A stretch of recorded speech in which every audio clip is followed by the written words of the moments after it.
जय माँ काली, जय माँ, जय माँ, जय माँ, जय माँ काली, जय माँ काली। सभी साधक साधिकाओं और बंधु बांधवों को नमस्कार। माँ काली का आशीर्वाद आप सभी पर सदा बना रहे। माँ के आशीर्वाद से माँ के ही एक भक्त के प्रश्न का उत्तर दे रहा हूं इस वीडियो में। पूरे वीडियो को ध्यान से सुनिएगा, क्योंकि ये जो प्रश्न है ये माला धारण करने के संबंध में है। किसे कौन सी माला धारण करनी चाहिए, इसके बारे में मां के एक भक्त का प्रश्न है, उनकी जिज्ञासा है।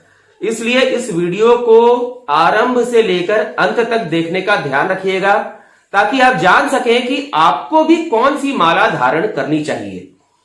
वैसे तो रुद्राक्ष की माला सर्वोत्तम माला मानी जाती है। किसी भी पूजा पाठ के लिए, कर्म कांड के लिए बहुत ही उत्तम माला होती है रुद्राक्ष की माला। परंतु यहां भी यह देखना होता है कि किस व्यक्ति को कौन सी माला धारण करना अधिक उचित है। मां के एक भक्त ने अपनी जिज्ञासा रखी है, प्रश्न पूछा है कि क्या मां के भक्त तुलसी की माला धारण कर सकते हैं या नहीं। इसका उत्तर है हां, कर सकते हैं। मां के भक्त हो, हनुमान जी के भक्त हो, भगवान विष्णु के भक्त हो, तुलसी की माला धारण कोई भी भक्त कर सकता है। मन में सच्चाई होनी चाहिए, निश्चल और निष्कपट मन होना चाहिए। यदि मन में थोड़ा सा भी, हृदय में थोड़ा सा भी असत्य हो और छल कपट की भावना हो, तो कोई भी माला आप धारण करें व्यर्थ है। वो उस माला का अपमान है, आपके इष्ट देव का, कुल देवी, कुल देवता का, मां का अपमान है। अब आते हैं सामान्य रूप से किस व्यक्ति को कौन सी माला धारण करनी चाहिए। विशेष रूप से जब मां की साधना में आप आते हैं और श्री नवाण मंत्र के उच्चारण के साथ मां की साधना करते हैं, उस समय मां की कृपा पाने के लिए किस व्यक्ति को कौन सी माला धारण करनी चाहिए, उसकी जानकारी मैं अभी दे रहा हूं। आप देख सकते हैं मेरे गले में भी ये जो माला है ये रुद्राक्ष की माला है। रुद्राक्ष की माला ही मैंने धारण कर रखा है। इसके पीछे भी कारण है। पहले तो मैं बता दूं कि किस व्यक्ति को कौन सी माला धारण करके मां की साधना करने से अधिक अच्छा रहेगा, अधिक उत्तम रहेगा।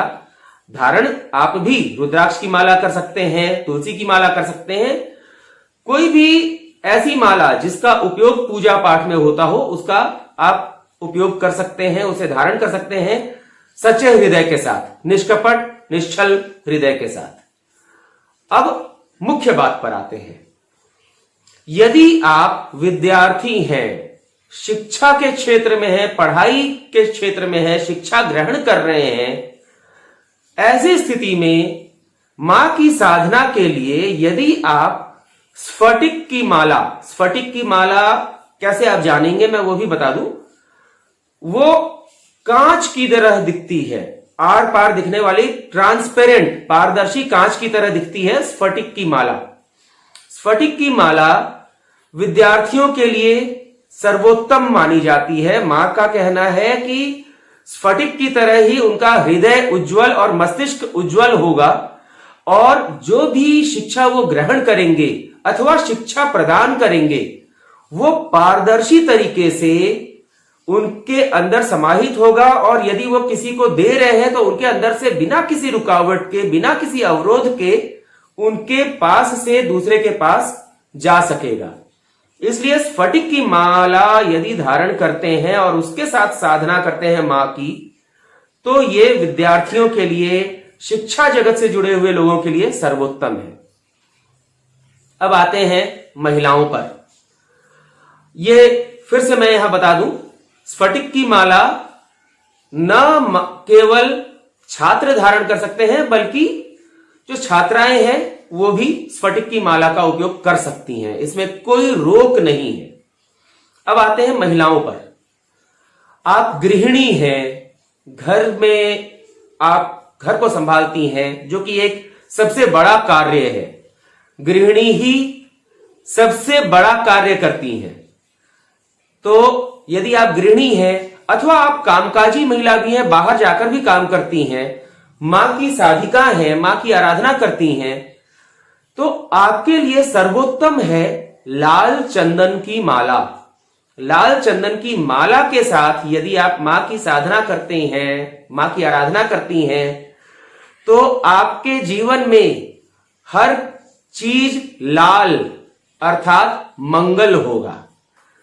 लाल मां को बहुत प्रिय है, लाल रंग से मां का प्रेम है, और लाल चंदन की माला यदि आप धारण करती हैं तो मां की कृपा भी आपके ऊपर मंगल के रूप में, लाल रंग के रूप में बरसेगी, और लाल चंदन की माला आपके लिए अति उत्तम साबित होगा।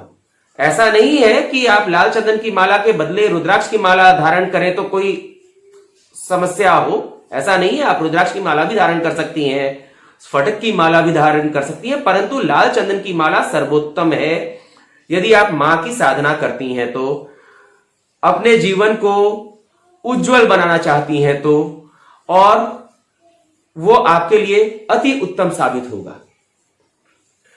आते हैं अब पुरुषों पर। पुरुषों के लिए जो मां के साधक हैं, पूजा पाठ करते हैं, महापिता भगवान भोले शंकर की आराधना करते हैं, उनके लिए सर्वोत्तम होती है रुद्राक्ष की माला। रुद्राक्ष की माला के साथ यदि आप मां की साधना करते हैं, आराधना करते हैं, मां की साधना के समय रुद्राक्ष की माला धारण करके रखते हैं, तो यह सर्वोत्तम है आपके लिए। आपके जीवन में न केवल आपको मां का आशीर्वाद मिलता है, बल्कि महापिता रुद्र अर्थात महापिता भोले शंकर, रुद्र का आशीर्वाद भी सदा आपके साथ रहता है। अब आते हैं माला धारण करने के बाद आपको क्या करना है, क्या नहीं करना है। आप माला चाहे लाल चंदन की धारण करें, मां तुलसी की धारण करें, रुद्राक्ष की धारण करें, स्फटिक की धारण करें, कोई भी माला आप धारण करें, यह ध्यान रखना है कि इन मालाओं के साथ, इन्हें धारण करने के बाद आपको किसी भी अशुद्ध स्थल पर नहीं जाना है। अशुद्ध स्थल क्या होता है? जैसे किसी के यहां बच्चे ने जन्म लिया, तो जब तक वहां पर अछूती चल रही है तब तक आपको उनमें से कोई भी माला धारण करके वहां प्रवेश नहीं करना है। यदि स्वयं आपके घर में भी बच्चे का जन्म हुआ है, आप सामान्य तौर पर माला धारण करके रखते हैं, तो उचित होगा कि आप उस समय माला को उतार दें। माला चाहे कोई भी हो, आप उसे उतार दें। कभी भी माला को किसी दीवार पर अथवा कहीं भी खूंटी पर टांग कर ना रखें। हमेशा उसे कहीं भी इस प्रकार रख दें जो समतल स्थान हो। ऐसा ना हो कि आप दीवार में कोई कील है या खूंटी लगा रखी है आपने, उसमें आप माला को टांग दें और आप चले जाएं जहां जाना है। यदि आप शौचालय जा रहे हैं, वॉशरूम जा रहे हैं, तो सर्वोत्तम होगा कि माला को उतार कर किसी पवित्र स्थान पर, यदि आप कार्यालय में हैं और आपको पवित्र स्थान नहीं मिल रहा, आप रास्ते में हैं, पवित्र स्थान नहीं है, तो आपके पास आपकी जेब होगी, आपने जो वस्त्र पहना है उसकी जेब होगी। और उससे भी अच्छा है कि यदि आपके पास कोई थैला है, बैग है जिसे आप रख सकते हैं बाहर, तो आप उसमें उसे रख दें और उसके बाद बाथरूम, शौचालय जाएं, वो अति उत्तम रहेगा। ऐसी मालाओं के साथ अशुद्ध स्थलों पर जाना वर्जित है, क्योंकि माला का जो तप है, माला की ऊर्जा वहां जाकर शांत पड़ जाती है। फिर वो माला उपयोगी नहीं रहता। जितना उस माला को लाभ मिला था आपकी आराधना से, वो लगभग नष्ट हो जाता है। फिर यदि आप उसी माला को पुनः उसका उद्धार करना चाहते हैं तो इसमें काफी समय लगता है। तो इसलिए इन बातों का ध्यान रखें। अशुद्ध स्थानों पर जाने से पहले माला को उतार दें, उसे कभी भी टांग कर, लटका कर ना रखें, उसे समतल स्थान पर ऐसे रख दें या हाथ में लपेट कर उसे अपने थैले में, बैग में रख दें। इस बात का ध्यान रखें। और इनमें से कोई भी माला आप धारण करें, मन में सच्चाई, हृदय सच्चा होना चाहिए, निष्कपट और निश्चल होना चाहिए। कभी मन में यह भाव नहीं आना चाहिए कि मैं किसी का कुछ हड़प लूं, अपने छोटे भाई का कुछ हड़प लूं, या बड़े भाई का हड़प लूं, या अपने पिता का हड़प लूं, या किसी मित्र से कुछ हड़प लूं, किसी को मैं नीचा गिरा दूं। यह सब भाव नहीं आना चाहिए। पूर्णतः आपके हृदय में शाश्वत सत्य मौजूद होना चाहिए। इस बात का आप ध्यान रखेंगे, सदा कल्याण होगा। ऐसी ही और उपयोगी जानकारी के साथ मैं अगले वीडियो में आपसे फिर मिलूंगा। जय मां काली।